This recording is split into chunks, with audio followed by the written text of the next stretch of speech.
का नियम था। तो 1000 वर्ष में जब 10 वर्ष बाकी रह गए, तब एक दिन संध्या के समय दिति स्नान करके पूजा में बैठी, ध्यान करने, जाप करने बैठी, और इनको आज निद्रा आने लग गई। कभी कभी ऐसा होता है कि जाप पूजा में बैठो तो नींद आती है, आज दिति को नींद आने लग गई।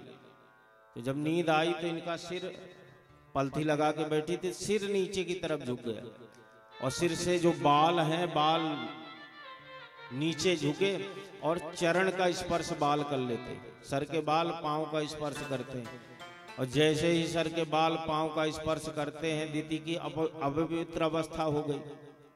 और इसी अवसर का लाभ लेकर के इंद्र दिति के गर्भ में प्रवेश कर जाते हैं। जो गर्भ है उसको तलवार लेकर के, खड़ग लेकर के 7 टुकड़ों में विभाजित करते हैं। माम रुद्रो या रुद्रश्चेति गर्भशक्रोभ्यभासता विभेदम चा महातेजा रुदंतम अपि बासवाः। वो सारा जब 7 टुकड़े में विभाजित हुआ तो रोने लग गया गर्भ का वो 7 भाग। विनय करता, महाराज छोड़ दो हमको, हम आपके भाई हैं। इंद्र तब भी 7 के 7 टुकड़ा कर देते। 7 7 49 टुकड़े हो गए। जब इन्होंने पुनः से निवेदन किया तो इंद्र ने अब छोड़ दिया, इनको मारा नहीं। 49 की संख्या में ये दिति पुत्र प्रांजलिर्वज्र सहितो दिति शक्रोभ्यभासता अशुचिर देवी सुप्तासी पादयो कृतमूर्धजा। तदंतरमहं लब्धा शक्रहंता रमा बहे अभिंदम सप्तधा देवी तन्मे त्वं शांतुमर्हसि। उस 49 को लेकर के इंद्र गर्भ के बाहर आ गए। इतने में दिति के नेत्र खुल गए। दिति ने देखा इंद्र और 49 बच्चे खड़े हैं। दिति के हाथ जोड़ करके इंद्र ने प्रार्थना की, माता इनको हमने ये 49 भाग में आपके गर्भ को विभाजित किया। क्यों? बोले आप हमारे मारने के लिए पुत्र पैदा करना चाहती। आपने पवित्रता का व्रत लिया था लेकिन आप अपवित्र हो गई। कैसे? तो बताया इंद्र ने, आपके सिर के बाल, आप झुकी, नींद आई आपको तो चले गए। अच्छा, निद्रा से भी अपवित्रता होती है। अपवित्रता 3 कर्म से होती है। पहला भोजन करने से, जब हम अन्न ग्रहण कर लेते हैं तो शरीर फिर देव कार्य के योग्य नहीं बचता, अपवित्र हो जाता है। तो भोजन करने के बाद फिर नहा करके ही हम पवित्र होते हैं। तो भोजन कर लेने से अपवित्र हो जाते हैं। सोने से अपवित्र हो जाते हैं। अगर मान लीजिए हम सो जा रहे हैं तो सोने के बाद फिर हम जब नहाएंगे तभी देव कार्य के लिए योग बनेंगे। तो पहला है भोजन करने से अपवित्रता, दूसरा है सोने से अपवित्रता आती है, और तीसरा शारीरिक शुद्धता के समय मलमूत्र क्रिया के। ये 3 कारणों से समान रूप से अपवित्रता जीवन में आती है। और बिगर स्नान के फिर हमें शुचि यानी पवित्रता प्राप्त नहीं होती है। तो निद्रा आ गई और आपके केश भी चरणों से स्पर्श कर गए। इसीलिए माँ उस अपवित्रता का लाभ लेकर के हमने आपके गर्भ के 49 टुकड़े कर दिए, पर इनको हम मारेंगे नहीं, इनको हमने स्वीकार कर लिया। दिति प्रसन्न हो गई। दिति ने अपने 49 पुत्रों से कहा कि आप इंद्र के साथ जाकर के सुखपूर्वक रहिए और इनके देव कार्य में इनके साथ भाग लीजिए यज्ञों में। तो दिति के 49 बेटे ही ऐसे हैं जिनको किसी यज्ञ पूजा में अधिकार प्राप्त है। बाकी दिति के जितनी भी संतानें हुई, किसी की भी न पूजा होती न किसी का सत्कार होता। केवल ये 49 ऐसे हैं जिनको मरुदगण कहा जाता है। इन्हीं का केवल यजन यज्ञादि क्रिया में होता है। वायु के रूप से निवास करते हैं और इनका यज्ञादि क्रिया में यजन किया जाता है।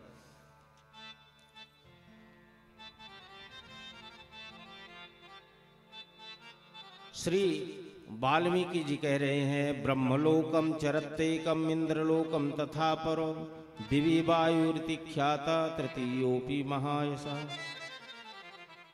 49 मरुदगणों का वर्णन करते हुए कहते हैं कि ये जो दिति महारानी की तपस्थली है, जहां पर दिति ने 1000 वर्ष का तप का अनुष्ठान किया था, ये पवित्र हो गया अदिति महारानी की तपस्या करने से। तो बाद में यहाँ सुमति नाम के राजा ने आकर के तपस्थली है तो निवास किया और विशालापुरी बसाई। तो यहाँ पर सुमति नाम के राजा राज्य करते हैं और इन्हीं की ये दिव्य विशाला नगरी है राम जी। ऐसी कथा राम जी को विश्वामित्र जी सुनाते हैं। सुमतिरस्तु महातेज विश्वामित्र मुपागतम श्रुत्वा नरवर श्रेष्ठा प्रत्यागच्छन महायशा। वाल्मीकि जी कहते हैं कि इतने में पता चल गया सुमति राजा को कि हमारे नगर में विश्वामित्र जी पधारे हैं। तो विश्वामित्र जी के स्वागत के लिए सुमति राजा सेवकों के साथ आचार्यों के साथ उपस्थित हुए, विश्वामित्र जी का पूजन किए और दोनों राजकुमारों का सत्कार किया। पूजाम च पर्याकृत्या सोपध्याय सबांधवा प्रांजलि कुशलम पृष्ठ विश्वामित्र मथब्रवीत। पूजन करने के बाद सुमति ने पूछा विश्वामित्र जी से कारण आने का। तो विश्वामित्र जी ने बताया कि जनक जी, राजा जनक जी धनुष यज्ञ कर रहे हैं, तो हम उसी यज्ञ में निमंत्रित है, वहां जा रहे हैं। ये दो राजकुमार बोले ये दशरथ जी के पुत्र हैं, अयोध्या के नरेश, ये भी धनुष को देखने के लिए हमारे साथ जा रहे हैं। ऐसा परिचय बताया है। श्री सीतारामचंद्र भगवान की जय। पृष्ट्वा तु कुशलं तत्र परस्पर समागमे कथान्ते सुमतिर्वाक्यं व्यजहारं महामुनिम्।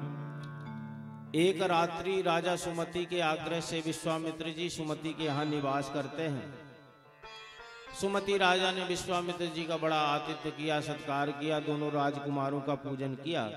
इसके बाद सुमति जी से अनुमति लेकर के दूसरे दिन एक दिन रह करके फिर दूसरे दिन विश्वामित्र जी यहाँ से प्रस्थान करते हैं। एव मुक्ता महातेज। जब कुछ आगे बढ़े तो एक उपवन मिला विश्वामित्र जी को। जनकपुरी में प्रवेश हो रहा है विश्वामित्र जी का। एक दिव्य सा उपवन दिखाई पड़ा। उस उपवन को देख करके विश्वामित्र जी वहीं ठहरे। राम लखन को कहा कि आप भी यहीं विराजमान रहिए। वहां उस उपवन में एक दिव्य आश्रम दिखाई पड़ रहा है। राम जी पूछते हैं ये आश्रम किसका है? तब विश्वामित्र जी बताते हैं कि ये गौतम ऋषि का आश्रम है। वाल्मीकि रामायण में और रामचरितमानस में थोड़ा सा भेद है। गंगा पार करके अहिल्या के पास राम जी जाते हैं और ये जो अहिल्या जी का आश्रम है ये जनकपुरी के ही एक उपवन में स्थित है, जनकपुर में ही। ऐसा वाल्मीकि जी वर्णन करते हैं।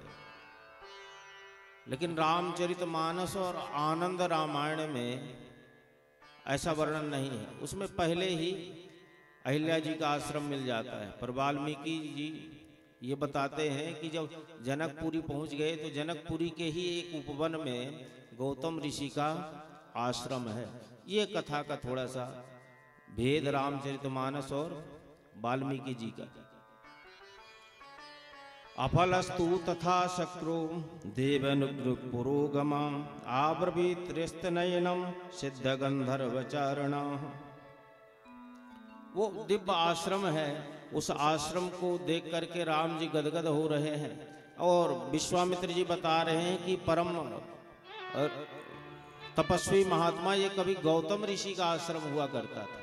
ये आश्रम में दिव्यता अभी तक बनी हुई है। कारण इसका ये है कि उनकी जो धर्म पत्नी रही अहिल्या आज भी इसी आश्रम में निवास करके तपस्या कर रही है और उनकी तपस्या के प्रभाव से ये आश्रम इतना दिव्य है।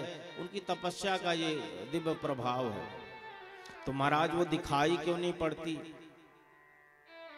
तब विश्वामित्र जी बताते हैं कि दिखाई इसलिए नहीं पड़ती क्योंकि गौतम जी ने श्राप दे रखा है। गौतम नारी श्राप बस उपल देह धरि धीर चरण कमल रज चाहती कृपा करहु रघुवीर। विश्वामित्र जी ने कहा कि आप इस आश्रम में चलिए और कृपा करिए गौतम पत्नी के ऊपर। तो इनकी ये स्थिति कैसे बन गई जब ये पूछा तब श्री विश्वामित्र जी बताते हैं कि ये जो अहिल्या है ये ब्रह्मा जी ने इसका निर्माण किया था अहिल्या का।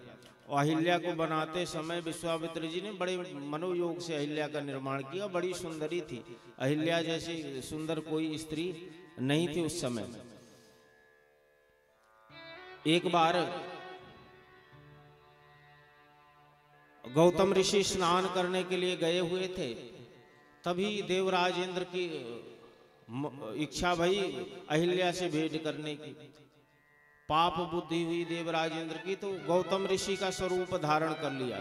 और गौतम ऋषि का स्वरूप धारण करके आज पहुंच गए अहिल्या के पास इंद्र, और कहने लग गए कि हम आपके साथ यहाँ निवास करना चाहते हैं। यद्यपि वो बेला ब्रह्म मुहूर्त था और ऐसे काल में किसी प्रकार से आपस में भेंट करना उत्तम नहीं है। अहिल्या तपस्विनी है, उन्होंने पहचान लिया कि ये हमारे पति नहीं, ये देवराज इंद्र है। लेकिन इनके मन में पाप का भय नहीं हुआ। अहिल्या जी को लगने लगा कि बताओ हम कितनी सुंदरी हैं कि स्वर्ग से देवराज इंद्र भी हमको देख करके मोहित हो रहे हैं, और हमारे पति का भेष बना करके हमसे भेंट करने के लिए चले। तो पहचानती हुई अहिल्या ने भी इंद्र को कुछ मना नहीं किया, और इंद्र जब वहां से चलने लगे तो अहिल्या कहती हैं कि देवराज बहुत जल्दी आप अब यहाँ से निकल जाइए, क्योंकि हमारे पति के आने का समय हो गया। हम जानते हैं आप हमारे पति का भेष बना करके देवराज इंद्र आए होंगे। और देवराज इंद्र जल्दी जल्दी आश्रम से बाहर निकल रहे हैं। वाल्मीकि जी कहते इतने में ही गौतम ऋषि स्नान करके आ जाते हैं, और सारा चरित्र जान लिया अहिल्या जी ने जो भी देवराज इंद्र ने किया। तुरंत ही कुपित होकर के